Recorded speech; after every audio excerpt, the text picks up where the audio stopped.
Today on The Big Questions, is evidence undermining religions? Good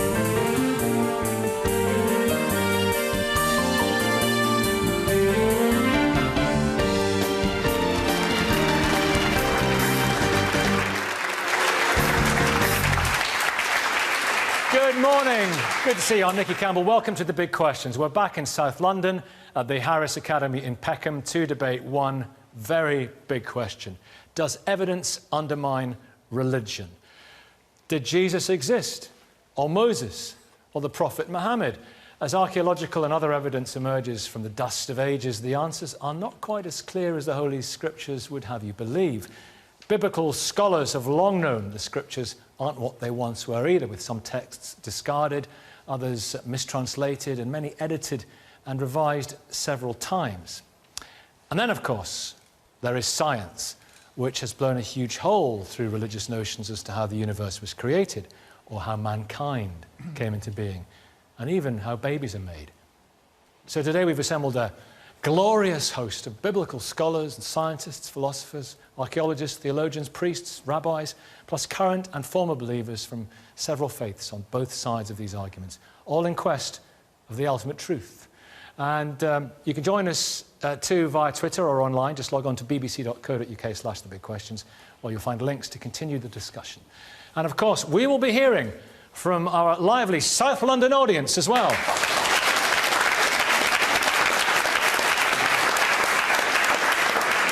So does evidence undermine religion? Metallurgist and author of Where Moses Stood, Robert Feather. Robert, hello. Yes. Now, you believe that there is a huge amount of evidence for Moses and for the Exodus out of Egypt, the Israelites, and you believe you've actually discovered the mountain where the commandments were meant to have been handed down. Probably, yes. Exact mountain, in fact. I've been exploring in Sinai for about 4 years, and I came across this mountain, and it fits all the parameters, not just from a logical point of view, but from a biblical point of view. There are about 10 or 12 discrete descriptions in the Bible which tells you that at that mountain there were going to be standing stones, 12 of them. There was going to be a tabernacle, there was going to be a copper snake, there was going to be a goddess statue, Hathor in fact.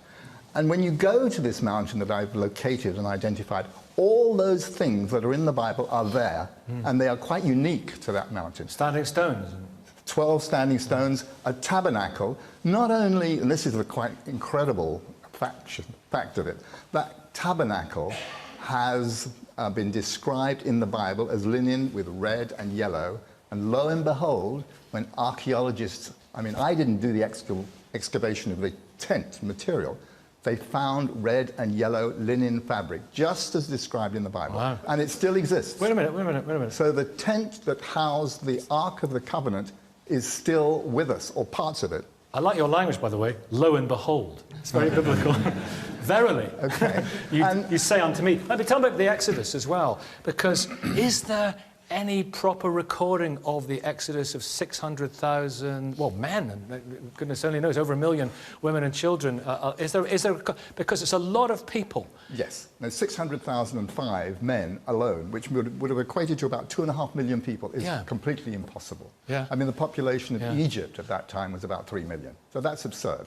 But that's because there's a misunderstanding of the term degel, which is the unit that they used, and they took that as 1,000, and they ended up with 605,000. If you take a much more sensible size of that degel, you end up with about perhaps 30 to 40,000 people coming out. And was it chronicled by the Egyptians? Because they were pretty good at recording stuff. There is written evidence and scriptural evidence of Hebrews or Israelites in Egypt, in northern Egypt, near Ramses, at the time in the 13th century BC. And so there is evidence at the Egyptian end, inscriptional and written evidence. There's archaeological evidence coming through Sinai that the Israelites came through there, particularly at this mountain that I identify. Yeah. And there's archaeological evidence in Canaan of an influx of about 60 to 70,000 people who settled, new immigrants, settled in about 1200, Okay. some 1200, in the hill country. So Professor Francesca Stavrakopoulou, Hebrew Bible and Ancient Religion, Exeter University. Should we go home?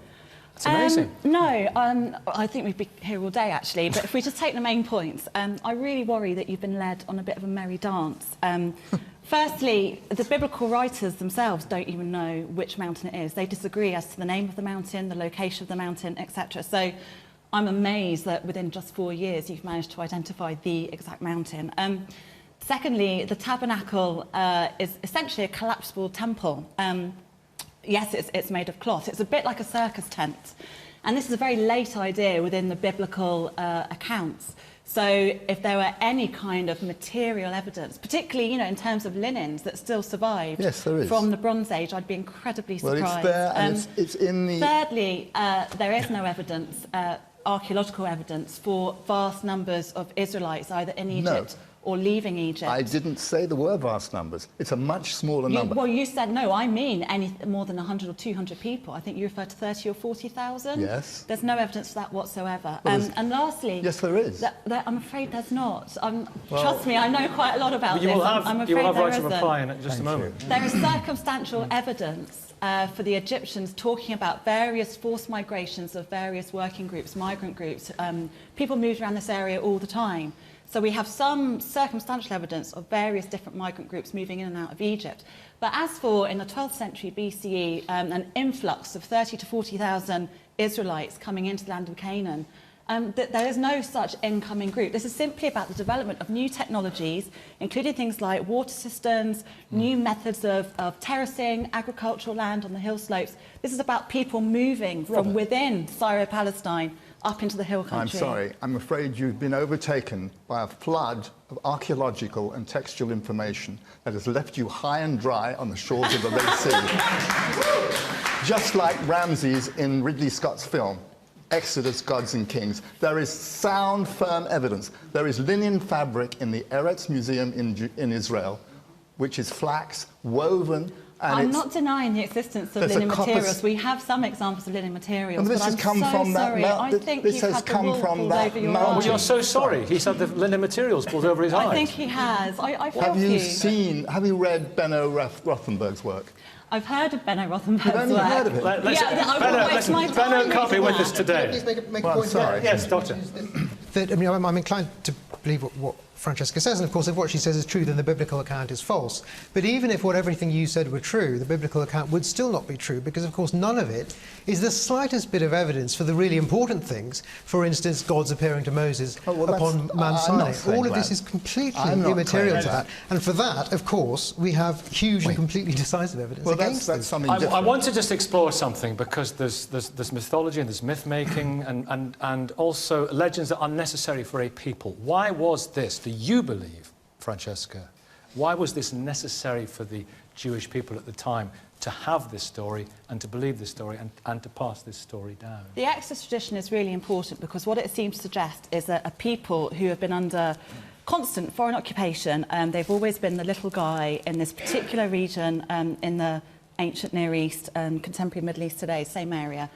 It gives them a reason to believe that somehow, despite being the underdog, that they can be liberated, rescued from their situation by liberating God, and that they can have their own land. So the majority of the texts that are written about the Exodus actually probably date from a period shortly after the period of the exiles. In other words, when a certain community based in and around Jerusalem in the 6th century BCE were exiled by the Neo-Babylonians to Egypt and to places in Mesopotamia.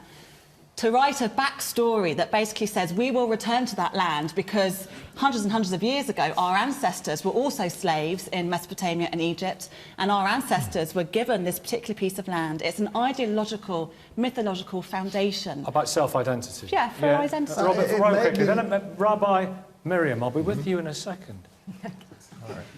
It may have been written down later, but what do you do with the Meneptah Stela? What do you do with an inscription at this mountain, which is in in Proto-Hebrew. How do you explain that? Proto-Hebrew? Yes. Goodness me. Sinaitic Hebrew. You're obviously not aware of it. This is recent research. The Meneptah Stela, and there's some debate as to whether the reference to Israel, we don't know whether it refers to a group, clearly to a says people. Yisrael. We don't know whether it refers to We're not a going to solve this people one or right a now. personal name. Ladies and gentlemen, we're not going to solve this one right now. Let me cut to the theological chase.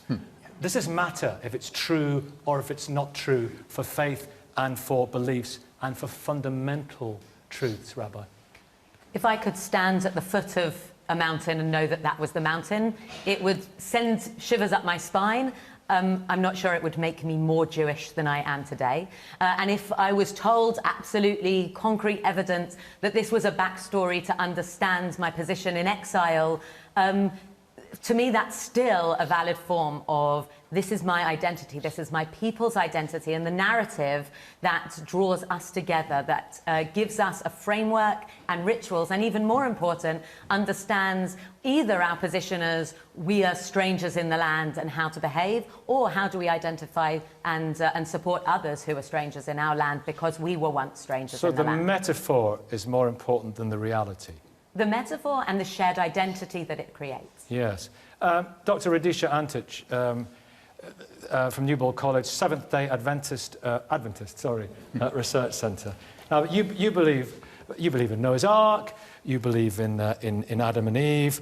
We now know, though, that evolution is a scientific fact. It's not some conspiracy by scientists. Noah's Ark itself doesn't look that feasible when you look at the qubits.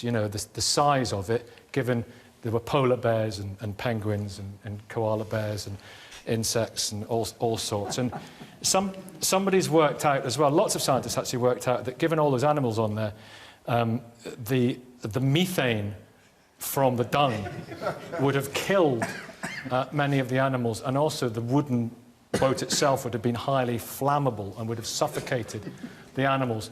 So there are problems about this, aren't there? Yes.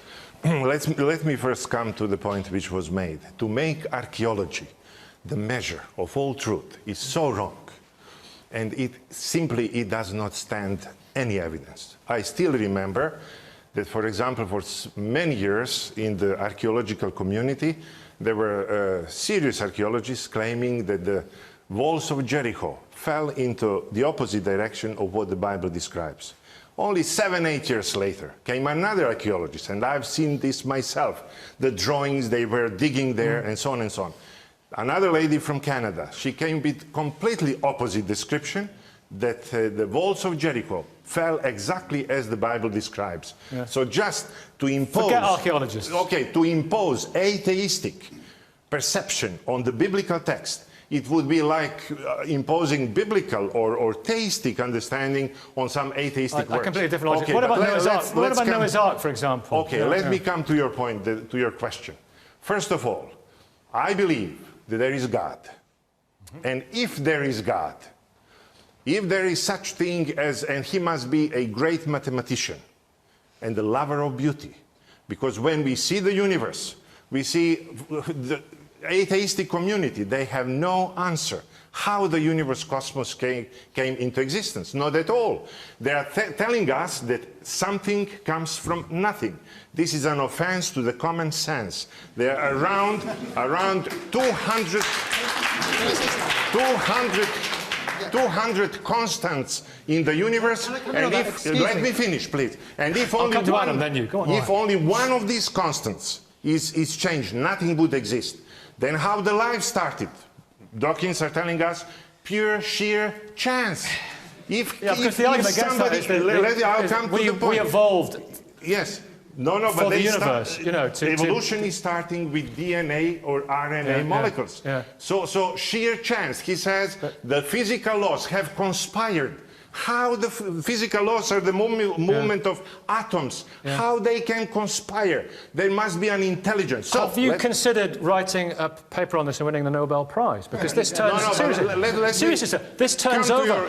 this is the point. Yes. This turns over incredibly scientific knowledge. And, if you get peer-reviewed papers on this, you're laughing all the way to the bank. I know this, but still, if there is God, to come back to your question now, if there is God, then he speaks. And he speaks also in the Bible. Then your questions about Noah's Ark. Adam. Because there are miracles all around us. Adam. Yes. I'm not talking... I'm not invoking anyone particular. I'm invoking this Adam here. there is no... I mean, how on earth do you explain something coming from nothing? There is no scientific explanation proper for the creation of the universe. Well, that's simply untrue, and it's unfortunate that you could impose that in this discussion so forcefully, because what science tries to do is to impose objectivity onto nature, on observation. And it does it by looking at the way the nature of the universe is, and then we test those assumptions. Science is, in many ways, the opposite of common sense. So when you said this is common sense, I felt great joy in my heart. We're very, very bad at objective reality. If you stand on a beach and look at the horizon, it looks flat. The assumption for many people over the course of the last few thousand years, although not all, and the Greeks were very good at working this out, is that the Earth was flat. Now, we now know that that is not true, and common sense says that it is. We are trying, through the scientific method, to make observations about the universe, test them, and come up with a model as to the nature of reality, and crucially, that has to be objective, and that's the difference between science and superstition. Can I just throw your points in? Just what about the point about the perfect conditions for life? If any of those factors have moved by just a zillionth of a percent, sure. I mean, what's the answer to that? Well, we don't know how life began on Earth. Of course you don't know. Let me finish. But we have an incredibly good working model. Right? And science is always incorrect. It's always transitional. We are always trying to refine the nature of what we know through experimentation and through theory and through observation until we get towards a better truth. And we will never find the truth. Sure. But what you're saying is we can't know. No. Actually, we've got a really, really good understanding of the origin of life on Earth. A book about which I wrote. We understand DNA. We understand RNA. We understand evolution. Do you really understand DNA? Please. Well, clearly, Hamza, let me bring Hamza in. While we're on this particular point, it says in the Quran, of course, go out and seek guidance, seek knowledge. Yes. We've had, and probably yourself as well, Muslims who do not accept evolution, and many do not accept human evolution or evolution in general, and this is against everything that science tells us. Well, why don't they seek this knowledge? Well, we do, and we have to, and this is something that we teach all the time. What we have to understand, we have to have epistemic humility, right? I think it's a bit binary. We're sharing these human values, we all search for truth. This is the standard. There's no atheist versus theist here. The issue is that science is limited. If you look at the philosophy of science, look at Professor Elliot Sober, a philosopher of science, in his essay Empiricism, he says... You can mention a million people. Let me make the point. The point is that scientists are limited to the observations they have at hand. So there can be a future observation that denies previous conclusions. It's in flux. This is the beauty of science. We love science. So the point here is, are you going to use science as a yardstick for absolute truth? No. No sincere scientist would say that, because we're bound to change. We're limited human beings. One day we look at the horizon, we think it's flat. Next minute we learn about maths and we know it's round. So the point is, let's have epistemic humility. Do you think one day we will come to the conclusion, or scientists will flip around and come to the conclusion that man was created exactly as he is now? Do you think that will happen one day? Maybe, maybe not. If that does, it's irrelevant. If that were to be the case... It's not irrelevant. It's not irrelevant, Adam? No. Wait, it's irrelevant. Why is it not relevant? It cannot be irrelevant. It can't be irrelevant from a sort of philosophical point of view about objective truth and the nature of reality. And that's almost an academic or intellectual dispute. It also can't be irrelevant because it is the basis of all living things. There's a phrase by a Russian, incidentally Christian, biologist, that nothing in biology makes sense except for in the light of evolution. Dobzhansky said that. And it is absolutely true. From a pragmatic point of view, it is so crucially true because it means that medicine is incomprehensible unless evolution is correct. It means you can't understand antibiotics or metabolism or how viruses work or how HIV that's works. Not true. I'm sorry. If we study... Let him finish. It is true. We are biological entities and our biology is based on evolution by natural selection. Hamza, let me ask you the question, because it's not a scientific scenario. You've got to acknowledge it, that if God created man with his own hand, like that. But if you were there, if you had witnessed it, the creation of man with Sure. his own hand, what would we have seen? Well, What would we have observed? I'm going to be humble. I have no idea. Because But it's a this is difficult- what I wanna- What do you imagine we would have seen? Would we have seen a giant hand? No, or- of course or not, what would because we we have don't seen? believe in an But anthropomorphic that's literal. God. It says in the Bible there's a hand there. Well, Is that I'm, not, literalism? I'm Muslim, I Okay, believe in what- the Quran and the Bible, but we believe the Bible has slightly Would changed. all of a sudden a man as a man is now have appeared from nowhere? No, what we're saying is this. Let's do the science. It's very important so we could find out what's going on. We have to. The founder of the scientific method, according to a historian, David C. Lindbergh, was Ibn al-Haytham. He was a Muslim, a practicing Muslim. We don't have a problem. But the issue is this. Why are we imprisoned from an epistemic perspective? Why is it only science? What about philosophy, reason, maths, logic, other forms to truth? Because what we've done, we're presuming a scientism here, and scientism is limited. But let me just say, I think there's a Professor Peter, This seems to be getting a rather bizarre debate. I mean, verily, verily... join us next week. If you invited me. Verily, verily, I lo and behold some stones which were talked about in the Bible. So what? That shows nothing about the existence of a creator. And even if you are foolish enough to think there must be a creator, it tells you nothing about whether he's a careless creator, an interested creator, 27 in number, somebody who likes a drink, or is concerned about humanity. I think the great mistake which is going on here is somehow thinking there should be evidence for these things. Because even if you're going to refer to God as evidence, as some way being the cause of the universe, it doesn't help you, because you'll just move from one mystery to another mystery. Vince, in a second. Arif, you've been dying to come in. Thanks. I mean, I think we have strayed a little bit off some of the topics, but some of what Hamza said seemed to me to be platitudes, and some of it seemed to make no sense at all. But one thing that I did get was that it's correct to say that there are a lot of things that we don't know, and none of you know it any more than we do, but you give it some divine label, whereas we don't.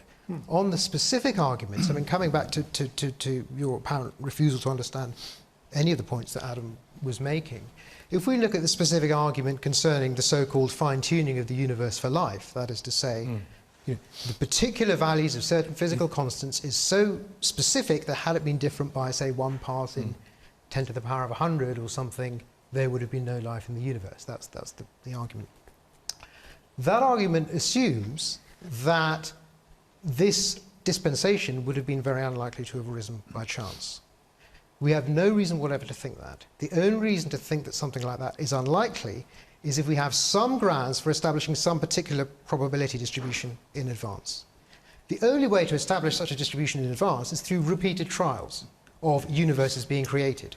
To date, excuse me, let me finish. To date, we have one universe that we've observed, in which we observe it to have happened. Could one of you please give me some reason, any reason, for thinking that there is a uniform rather than other probability distribution for those constants? Perhaps you'd like to, Reddy, seeing as you raised the argument. If I can jump in. I mean, you take one of those constants, the explosive force of the Big Bang. If it's the slightest bit weaker, the universe collapses back in on itself almost immediately. If it's the slightest bit stronger, the universe just disperses into thin air. You don't get anything like the complexity that would be necessary for life. The way I see this argument from fine-tuning, and it's the one thing so far that we've actually agreed on both sides, that actually the parameters for life are incredibly narrow. It would be like showing up and seeing a game of cards, watching someone get a dozen royal flushes in a row, and then you know that outcome. But did we not? Can I just ask Vince? Can I ask you a question?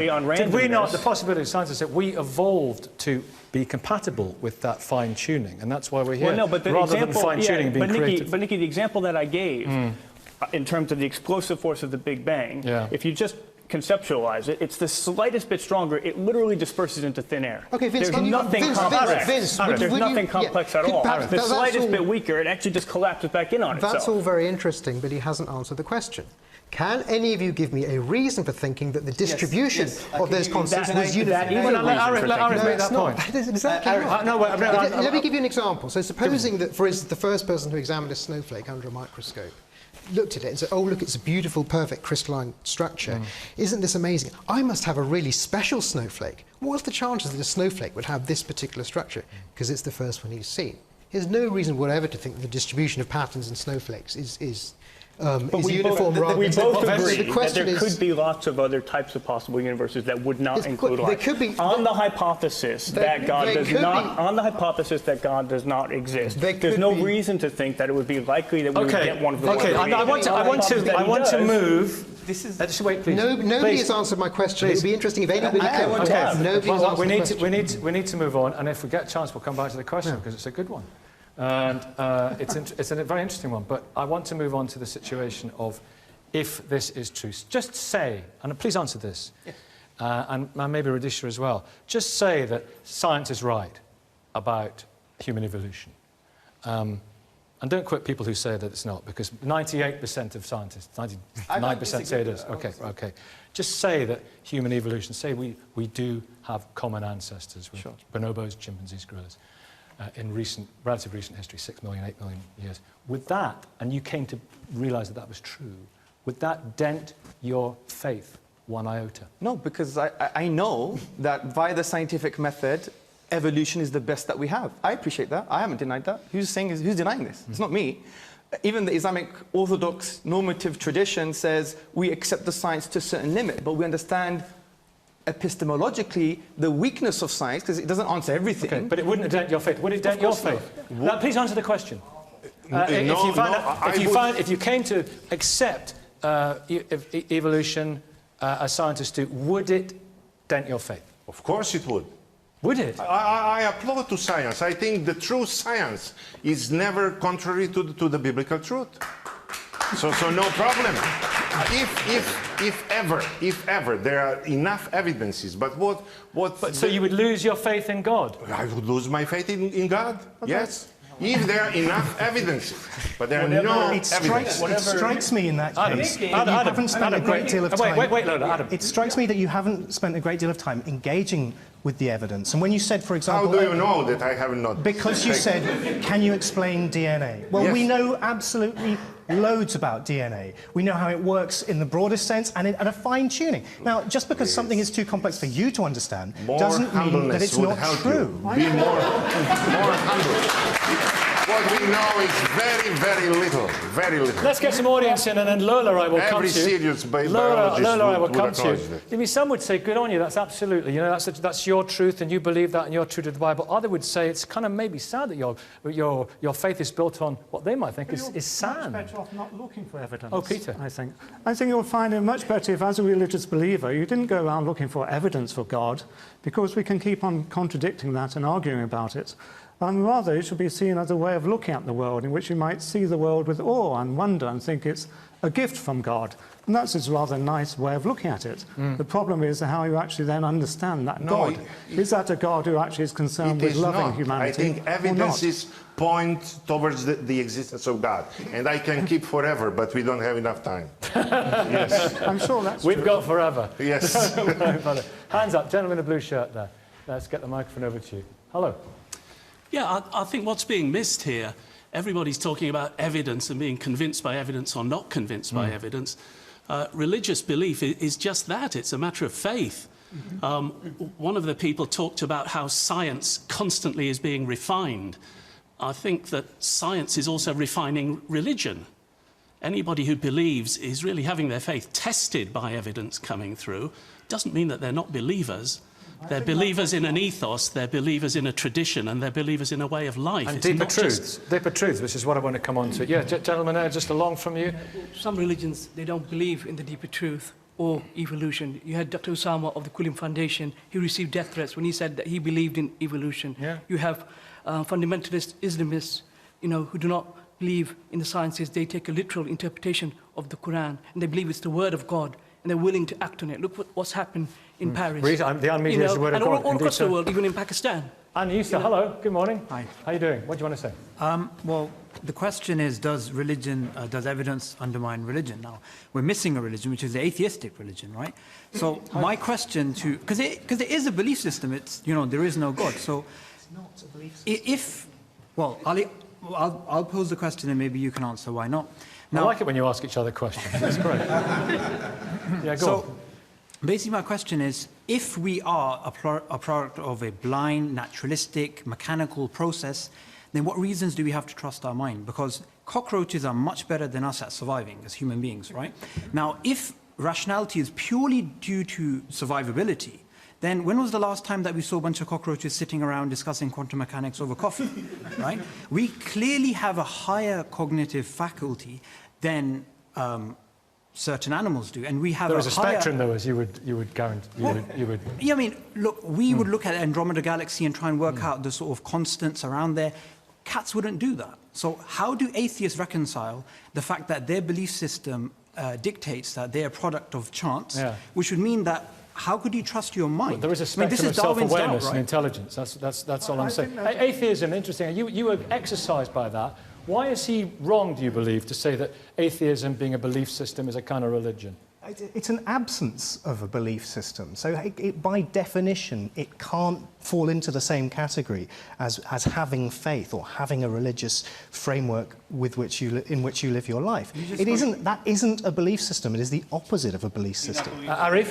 Can I just say something what Adam said is absolutely right. Sure. It is indeed the absence of a belief system. I myself, if that's what atheism is, I myself am more than an atheist, because I positively believe that there is no God, just as I believe that there are no fairies, no Father Christmas, Elvis wasn't resurrected, because we have the same amount of evidence for all of those claims. Fairies, Father Christmas. Yes, sir. Can I finish, please? Okay, finish. If you let me finish, I think you'll find you agree with me. Because the point is that, of course, if the question is how can people who think that explain how, for instance, human beings have so much knowledge that they do, there are perfectly good explanations. If you want to know how we can know about the Andromeda Galaxy, I can tell you how telescopes work. If you want to know how we're so good at organising society, it's through a process of trial and error. But his point is that if evolution is, tell me if this is your point, if evolution is the sole guiding principle of human development, that is aimed at survival, not at truth. And if that's the case, then it sounds a bit like we get on the scale and we think it should tell us the time. Why should we believe that our thoughts and our beliefs? Yes, well, let me go. Wait, everybody, please. Let me go back to you, and then we'll get another point from you. I think my point was missed out. Look, you can believe in evolution and believe in a creator. There's no contradiction between the two. That wasn't my point. My point was purely from an atheistic paradigm, right? That there is no God, there is no intelligence behind this universe, right? Assuming, say, Darwinian evolution is true, even though science is based on induction, it can be wrong.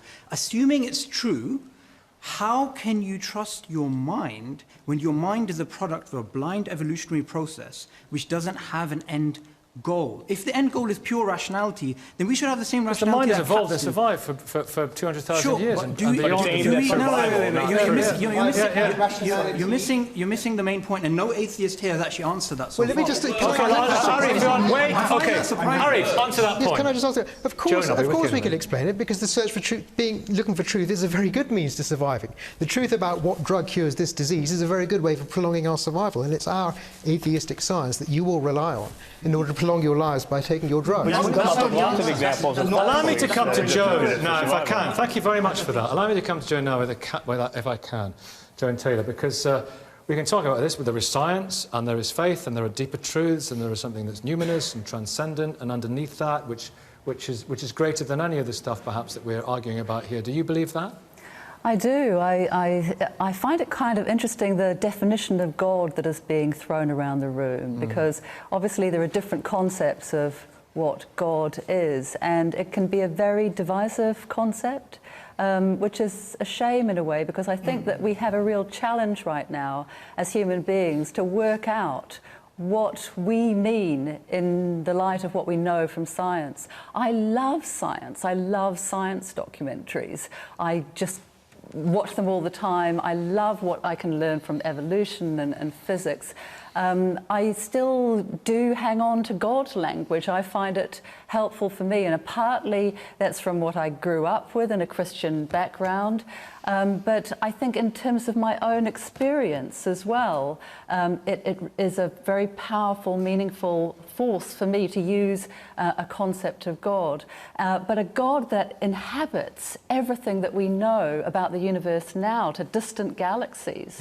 And I think one of the problems we have is not so much with God as I would like to define God. Is God, does God maybe is the same as nature? Small God. I think we have we bandy around concepts of God that are way too small and archaic and stuck in the past. There's a sense in which I agree with that. And I just say one of the types of evidence we haven't spoken about at all yet is a sort of relational type of evidence. And I believe I know that my wife loves me. I don't think I can give you sort of public evidence for that and put it in an impartial way on the table and argue about it the way we have been about some of this scientific evidence. But I still think it's based on fact. It's based on subtleties of our relationship, how she speaks to me, her tones, how she touches me, these sorts of things. And if Christianity is a relationship... Okay, let me come to this, please. Let me move it on. I want to, if I may, talk about Jesus. And I'll bring you back in here. Of course, does it matter? I mean, there are scientific mistakes in the Bible and misconceptions in the Quran as well. But does any of that matter? Does it matter that, you know, Prophet Muhammad didn't know about genetic mutation and natural selection? Does it matter that Jesus didn't know that the sun, we went around the sun and so forth? Did Jesus exist? Probably. Come on. Possibly. Come on. Probably. Probably a figure who was wandering around, prophesying, performing various ritual acts. He was some kind of a ritual specialist. You might call him a magic man. Some people call him a shaman. A figure like that probably existed. Was he the son of God? I don't think so. Did he think he was the son of God? I doubt he thought so. Did he say he was the son of God? According to some of the New Testament writers, he did, but these are texts that are written at least 1, 2, 3 generations after Jesus. About the best records we have. I wouldn't call them records. Let Francesca finish, and then we'll but the fact is, even if he did, I mean, I'm not bothered about whether Jesus existed or not. Great if he did. Who cares if he didn't, from my perspective as a historian.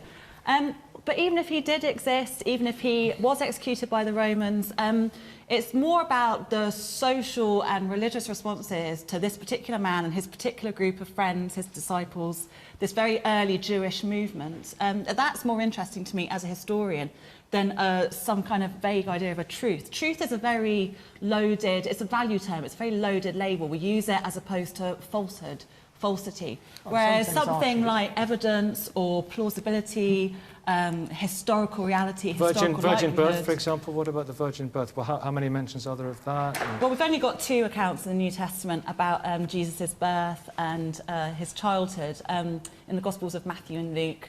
The earliest Christian writer that we have in the New Testament, so supposedly that's of Paul, St. Paul, he doesn't seem to know about a kind of virgin birth tradition. He doesn't know much about Jesus' human life at all.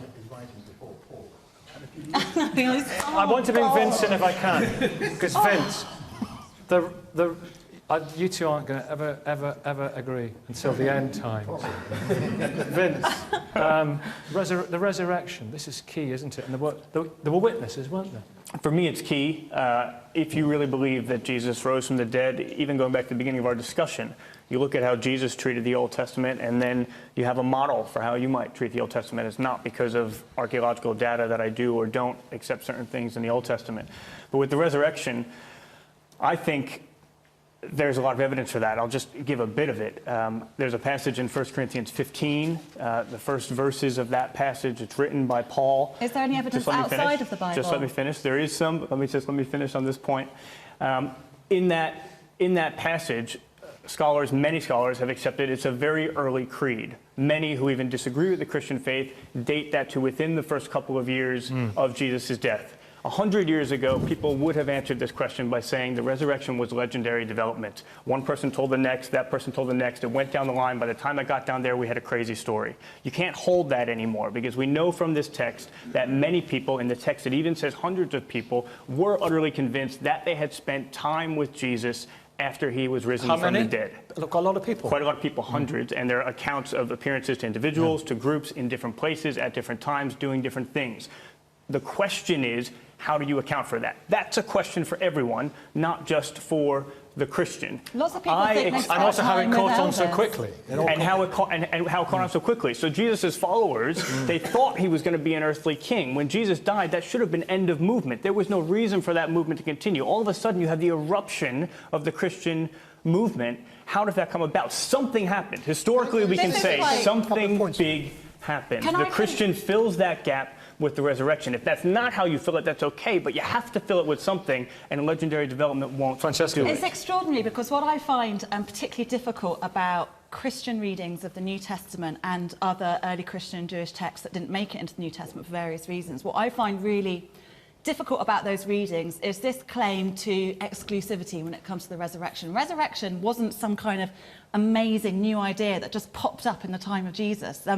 This is built on a model in which all sorts of deities, half human, half divine beings, resurrected from the dead, some even 3 days later. This is a recycling of religion. This is just an ancient mythic trope not that's with being a text recycled that's and that, recycled. Not with a text that's that early with a man Most performing the scholars, sort of miracles who honestly, made the most claims scholars about would his not life. date that text Jesus within a claimed. couple of years of Jesus. Many would, and all would date it within his generation. Can I and all delve within his generation. Can I delve? Well, please, I want to go out to Radisha, and I will come back to you, Robert, further. I want to delve into some of the other things in the New Testament, the healing, of course, because Radisha, this is a fascinating area, and Jesus spent quite a lot of time taking people who were, in the words of the New Testament, possessed by demons, didn't he? Yes. People who is that not, frankly and manifestly, a misunderstanding of mental health?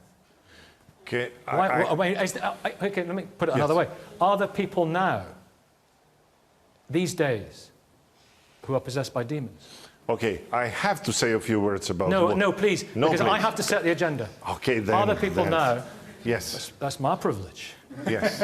Are there people now who are, for example, possessed by demons, have demonic? I think, yes, there might be some, yes.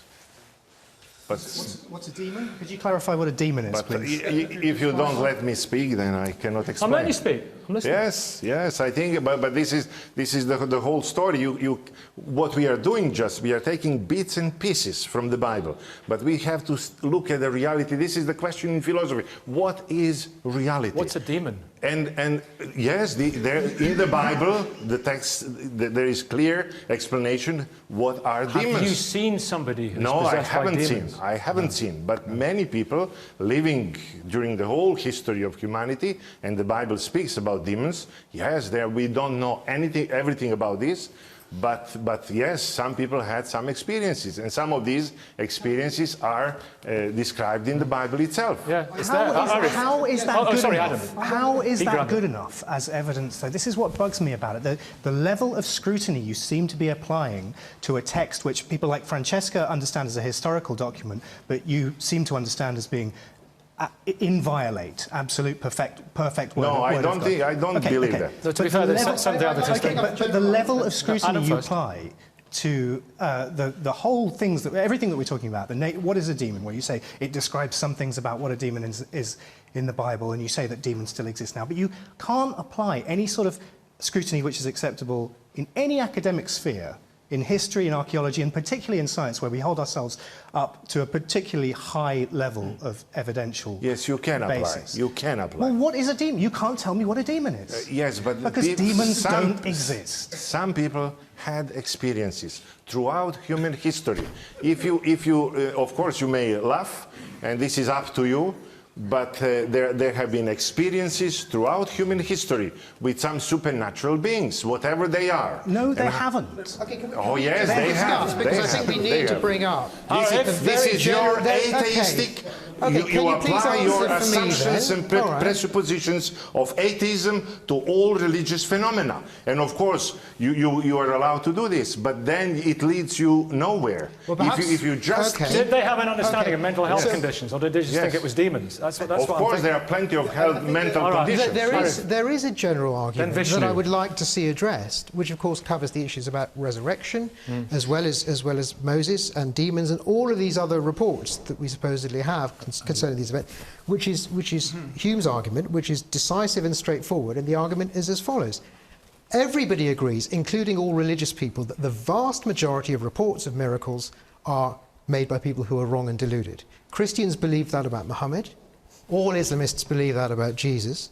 Everybody else believes it about both of them. Okay? They all believe it about the 10,000 or so prophets of all of the other false religions, which everyone in this room agrees are false. So we all agree that the vast majority of reports of religion are made by people who are deluded. I don't think Joan does believe the second claim. No, hang on. No, you can in a minute. No, because you the can. second We haven't heard part from of the Vishnu. I argument want to hear from Vishnu after he's finished his point. Is will that have a chance. therefore, in each particular case, we therefore have to ask ourselves, which is more likely? There are no documented cases of resurrections. There are millions of documented cases of people who believe in, for instance, Elvis or these other people who they thought were resurrected. In this case, which is more likely, we'll just have to look at what's more frequent. Now, that's the Humean argument. Nobody has ever refuted David it. Hume. Well, perhaps somebody could tell me what's wrong with it. Sure. I mean, Hume defined a law of nature as something that could not be violated, and then he defined a miracle as a violation of law of nature. How did that figure in my argument? So the argument that I mentioned, you're saying this is Hume's argument. If that's Hume's argument, he's just defined. He's just defined a miracle. Address what I said. Don't make up what Hume said. No, I'm not. Address what I said. Vishnu, welcome. Hare Krishna, not an Abrahamic faith. How are you finding this? All right, so there's quite angry stuff going on here, isn't there? So, the resurrection is something out of my sphere of expertise. I won't ask you about resurrection. I won't ask you about marriage. Yeah. I won't ask you about the Holy Trinity. I won't ask you about Mecca. Don't worry. I will ask you... Why not? Why don't you ask about Mecca? Why do I ask about Mecca? I haven't got time, frankly. I haven't got time. I want to ask him about what he knows. Please, please. You say that your holy book, which is called, just remind us, the Vedas. You say that in there are some extraordinary prophecies almost about human beings. Tell us. So, firstly, my belief is that science and religion can go hand in hand. The key point is that the Hindu philosophy, which is underpinned by the teachings of the Veda, when we look at the word Veda itself, it means conclusion of knowledge. And within these Vedic texts that were written 5,000 years ago, they make reference to concepts such as embryology, such as the structure of the universe, such as atomic structure.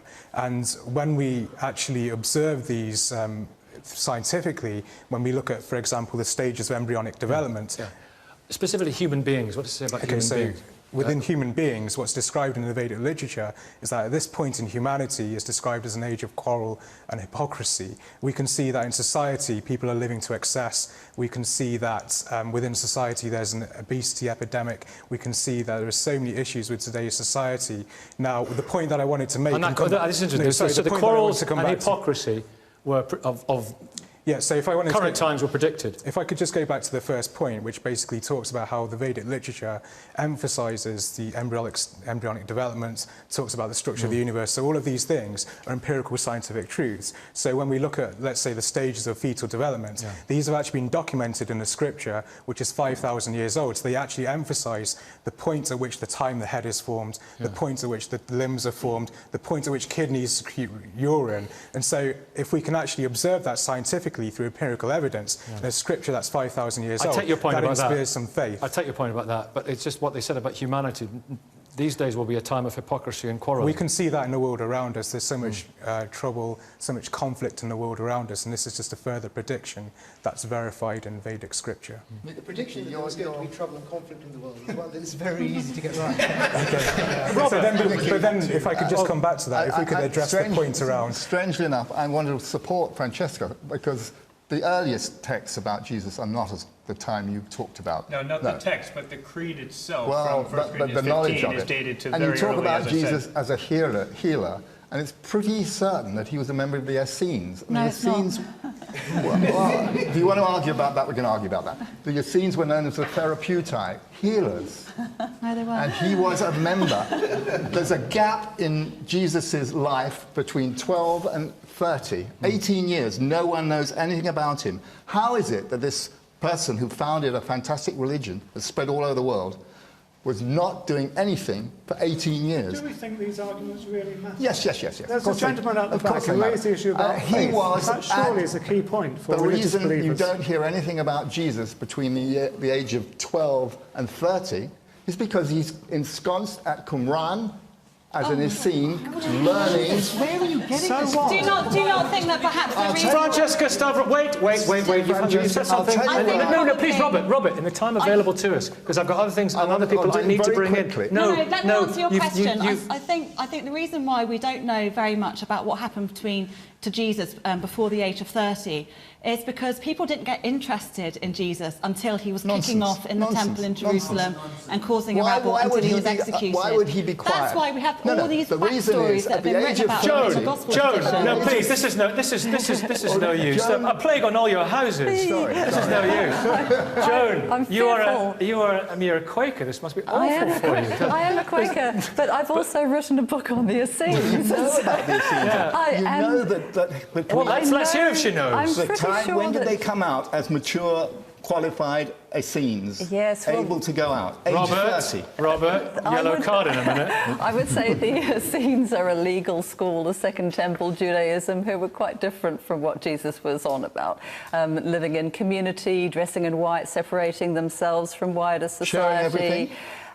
Baptizing? Only with you even wrote about baptizing. Let her speak, please. It's a very, very big topic, and I think it would take us away from the subject that we're discussing today. But it must be interesting for you, if I may say so, that you understand the origins of Christianity, you study it, you're an expert in it, and to hear that there is so much vexation about it. Yes, it's amazing and a bit of a shame, but it's also very interesting. You know, as a historian, I love looking at the different evidence and thinking about why the New Testament accounts were put together the way they were, what the meaning was for those early Christian communities, thinking about the mental technology they had at the time, thinking about angels and demons. They believed in that, so they framed things in that way. And Jesus himself did. He thought there really were demons that occupied people and caused illness.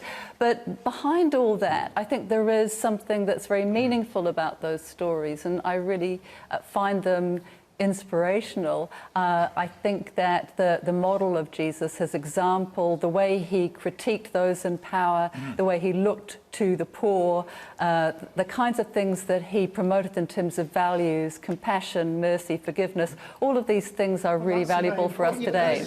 But listen, Rabbi Miriam, what Joan said, please. But no, please, no, I want to hear from Rabbi Miriam now. God, I'm exhausted. Rabbi Miriam, what Joan said there, I think, will resonate with a lot of people watching, is that, you know, you can say, well, that clearly didn't happen, that might not have happened, that makes no sense. But there are inspirational truths and deeper truths within.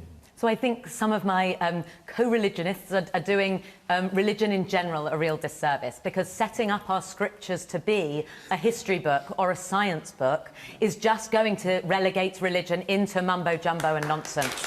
And I don't think it was ever intended to be that. I think that those words enable us to search for the big questions and to be able to look for those answers in the best way we can in our own time. And that's when we turn to our historians and our scientists to answer those questions for us. But it gives us the platform with which to ask the questions. It also allows us to look out at society and say, how do we see this unjust world and do our bit to try and right those wrongs? It gives us a vocabulary to start a very difficult journey. It certainly doesn't give us the truth and the only answer and one fixed solution. Lola, you're a former Seventh-day Adventist. I don't know if you knew each other, but there we are. Meet each other. Do you think people need to look at the scriptures and do an edit job on them? I don't know whether the religious leaders will be prepared to edit the scriptures, and they should. They should? They should. But would they be editing it with facts? For example, replacing Genesis, the account of the cosmology, how things came to be? What would they say about the story of Noah? Would they say, this is wrong? This cannot be a God that would destroy children, women, disabled people, mentally ill, that could not... God's wrath, that could not have angered God rationally, because they didn't know, children, mentally ill people, disabled... Didn't know they were doing wrong. No. Yeah, and then God wiped the entire human race and preserved a family of 8, knowing that this family of 8 would be as bad as the ones he destroyed. What message would come from that? When they look at Exodus, would they say, this God in the scripture is wrong. Slavery is wrong. Because what they teach us what they taught us in Christianity is God is constant, is omnipotent, and it was the same as yesterday, today, and forevermore. A constant, consistent God would not have sanctioned slavery, would not be so cruel to animals, would not subjugate women, would not disregard children, would not be genocidal. These are the things in the Bible. Okay. It does, of course, depend what sort of God. But it wouldn't, you can edit it into a history book, but then it wouldn't be your scriptures. Leaving in the difficult bits is the challenge of religion and the debates that we need to be having. Adam, please, sir, Adam, I just wonder, at the end of it, Lola puts it very well there, and I think, Joan and Miriam say really interesting things about the deeper truths, but the literalist approach, with all respect to Rhodesia, for example, is that harmful eccentricity, as some might put it, or do you think it's more pernicious than that? I do think it's pernicious, and I think it's intellectually and theologically redundant as well. It is a denial of hundreds of years, thousands of years, of a really good system that we've carved out for finding out objective truth. I have no objection and no quarrel with what Miriam and what Joan says. If religion exists to think about how we are as humans and to ask us difficult questions about the nature of relationships and the nature of how we interact as humans, then great, all power to your elbow. If you think that a text written a couple of thousand years ago by some Palestinian goat herds is going to be an accurate version of the evidence of goat what happened. herders. Goat herders. You said goat herds, I was thinking. Goat herds, that's the Surely word. that's a miracle. Shepherds. If you're relying on that text, which we know from theologians and historians has changed over time and has no sense of objective reality in it, if you are using that as a basis for looking at the nature of the universe, then you're flawed from the beginning. Your level of scrutiny, your level of evidence is nowhere near what historians or scientists apply. Vince, it's interesting though, because let me ask you this, let me make this point, because those who might be just termed fundamentalists or literalists, they cherry-pick science, don't they? Sure. And a lot of liberal religionists cherry-pick the scriptures. They say, well, I don't like that bit, but I'll have that bit. Well, you need to kill the Christians. Well, no, please. Sure. No, I mean, are you guilty of that? I appreciate what you're saying, but you assume that God does not exist and then make certain assumptions about how we should view the scriptures. Now, one of my colleagues, Richard Swinburne, he's someone who I think is as committed to evidence as you are.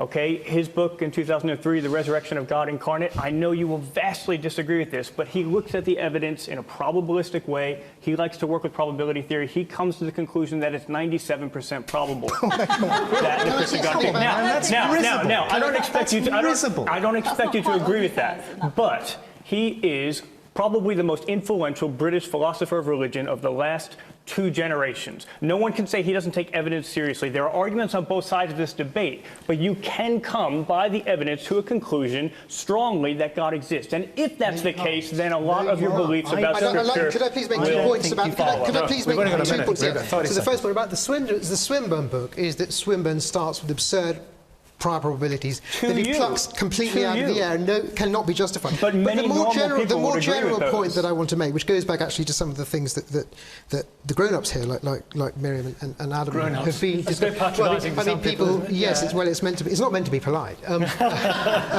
Very quickly. But to get onto that issue, is that the Bible does nothing better than can't be found elsewhere. Its physics is worse than Newton's. Its spirituality is worse than Plato's. Its ethics in spirituality is worse than Shakespeare's. We can find that elsewhere. We can find the philosophy elsewhere. Listen. We've run out of time. Well, time's up. We certainly sorted that out. We'll see you next week.